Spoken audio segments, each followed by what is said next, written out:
तो मिथुन लग्न के चार्ट में हम शुक्र की प्लेसमेंट पर बात करेंगे इस वीडियो में। और शुक्र की प्लेसमेंट जब भी आपके 4th हाउस में बन रही हो तो 4th हाउस में शुक्र किस प्रकार के प्रभाव आपके लिए ला सकते हैं। देखिए यहाँ 4th हाउस में अगर शुक्र आ जाते हैं तो वो 12वें घर के स्वामी और 5वें घर के स्वामी बनते हैं और वो यहाँ लग्नेश के ही घर में आ गए। तो आपके लग्नेश अगर काफ़ी अच्छी स्थिति में है, मजबूत स्थिति में है, तो शुक्र आपको काफ़ी सारे फायदे दे सकता है 4th हाउस में आके। 4th हाउस का शुक्र क्योंकि नीच की स्थिति में आ जाता है तो ऐसा शुक्र आपकी धन, लग्जरी, ऐशो आराम को लेकर जो चाहता है उसको बहुत ज़्यादा बढ़ा देगा। क्योंकि यहाँ पे जनरली अगर देखा जाए तो शुक्र थोड़ा वीक होगा ही और उसका जो शुभ प्रभाव है वो कम हो जाएगा। अब 4th हाउस में इस प्रकार का प्लैनेट आ गया और जो लग्नेश है वही आपका 4th लॉर्ड है, तो जहाँ तक हर संभव कोशिश करेगा ज़्यादा से ज़्यादा लग्जरी, ज़्यादा से ज़्यादा ऐशो आराम पाने के लिए, और वो सब कुछ ये हासिल करेगा भी। भले उसको परिवार से बहुत ज़्यादा ऐशो आराम मिला भी हो, ना भी मिला हो, लेकिन जहाँ तक अपने खुद के बल पे, अपने खुद के प्रयासों के बल पे वो सब कुछ हासिल करने की पूरी कोशिश करेगा।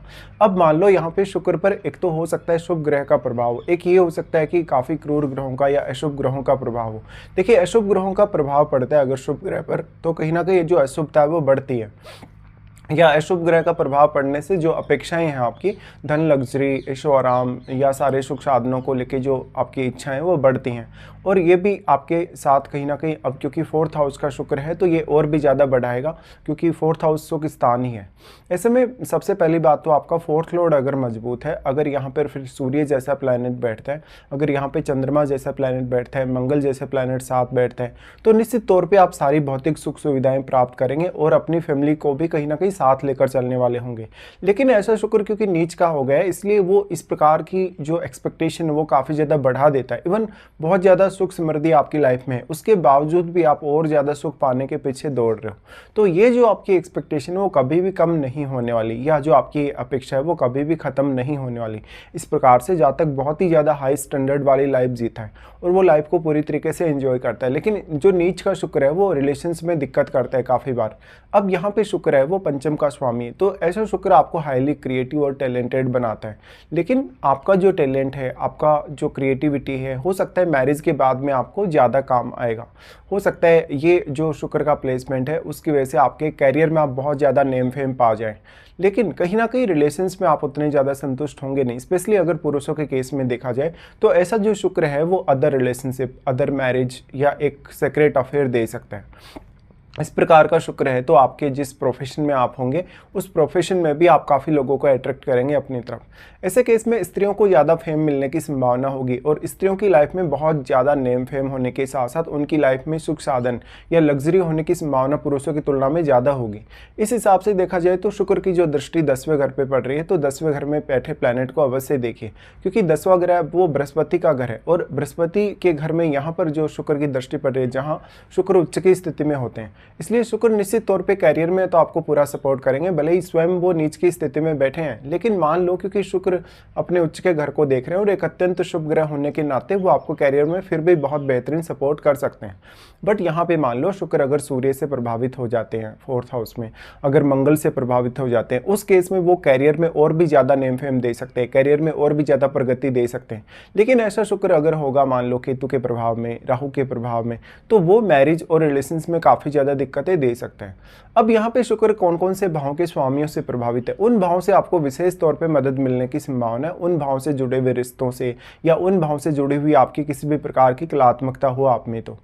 अब क्योंकि शुक्र पंचमेश है, पंचमेश होने से इस प्रकार का शुक्र है वो दिखाता है कि आपका जन्म के बाद से फैमिली ने आपको काफ़ी सपोर्ट किया होगा, फैमिली में आपको सारे सुख साधन मिले होंगे अगर आपका बुध मजबूत स्थिति में है। या तो फिर शुक्र के साथ अगर राहु जैसा प्लैनेट बैठता है तो भी जहाँ तक अपनी लाइफ में बहुत ही ज़्यादा प्रगति करता है, लेकिन मैरिज और बाकी अन्य रिलेशन को लेकर कुछ प्रॉब्लम फिर भी जहाँ तक को रहते हैं। ऐसा जहाँ तक अपनी लाइफ में खर्चा बहुत ही ज़्यादा करता है, सेविंग की उसको प्रॉब्लम होती है, कभी कभी वो बहुत ज़्यादा कर्ज लेकर भी लाइफ को एंजॉय करना पसंद करेगा। तो ऐसे जातक अक्सर बहुत ज़्यादा धनवान देखे जाते हैं, वो ऐसे जातक लेट एज में बहुत ज़्यादा सक्सेसफुल भी देखे जाते हैं। अब क्योंकि शुक्र 12वें घर के लॉर्ड है, 12वें घर के लॉर्ड होने की वजह से अब 12वें घर में जो बैठा हुआ प्लैनेट है वो आपकी मैरिज, आपके रिलेशंस और आपकी क्रिएटिविटी को बहुत ही ज़्यादा प्रभावित करेगा। इससे कुछ हद तक इस बात के चांसेस बनते हैं अगर राहु या केतु से शुक्र प्रभावित हैं तो आपको अपना जन्म स्थल छोड़कर अगर आप कहीं दूसरे जगह जाते हैं, किसी दूसरे स्टेट में, सिटी में, इवन दूसरी कंट्री में अगर आप जाते हैं तो वहाँ पर आप काफ़ी नेम फेम पा सकते हैं, वहाँ पर काफ़ी सुख सुख समृद्धि पा सकते हैं।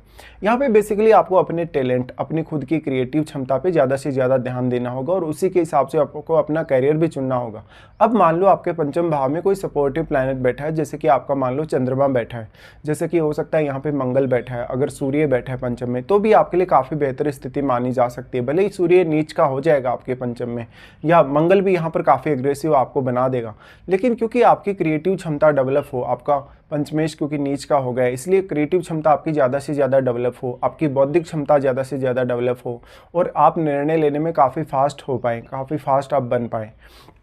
शुक्र अब जिन जिन प्लैनेट से प्रभावित है, विशेषकर दृष्टि संबंध के द्वारा, तो उन ग्रहों को आपको जरूर विचार करना चाहिए। साथ में क्योंकि शुक्र 12वें घर का लॉर्ड है, तो 12वें घर में बैठा हुआ ग्रह भी डायरेक्टली आपके छठे घर को प्रभावित करेगा ही, और इसी तरीके से पंचम घर में बैठा हुआ ग्रह भी आपके 11वें घर को अवश्य प्रभावित करेगा। तो आपकी ओवरऑल लाइफ इससे काफ़ी ज़्यादा इंपैक्ट होगी, आपका कैरियर, आपकी अर्निंग्स, आपकी सेविंग वगैरह सब कुछ। तो इस प्रकार के शुक्र से अगर आप खुद प्रयास नहीं कर रहे, जहाँ पर आप खुद मेहनत नहीं कर रहे, एफर्ट नहीं कर रहे, या आप कहीं ना कहीं काम करने से पीछे भाग रहे, तो यहाँ पे आपको उतनी ज़्यादा सक्सेस नहीं दिला सकता शुक्र। अगर फिर किसी सपोर्टिव प्लैनेट का प्रभाव हो तभी जरूर ऐसा हो सकता है आपकी लाइफ में। तो ऐसा शुक्र है तो शुरुआत में थोड़ी आपको मेहनत करनी होगी, खुद के लिए थोड़ा काम करना होगा, आपको थोड़ा हार्डवर्क करने की तरफ आगे बढ़ना ही होगा। अब इसमें महादशा का काफ़ी बड़ा रोल है। अगर आपको शुक्र की महादशा आ जाती है, तो ऐसी महादशा लगभग आपकी 20 की एज के बाद में अगर प्रारंभ होती है कभी भी, या 25 की एज से लेकर 35 की एज तक अगर कभी शुरू होती है ये दशा, तो आपको बहुत ज़्यादा कुछ ये दशा दे सकती है। स्पेशली अब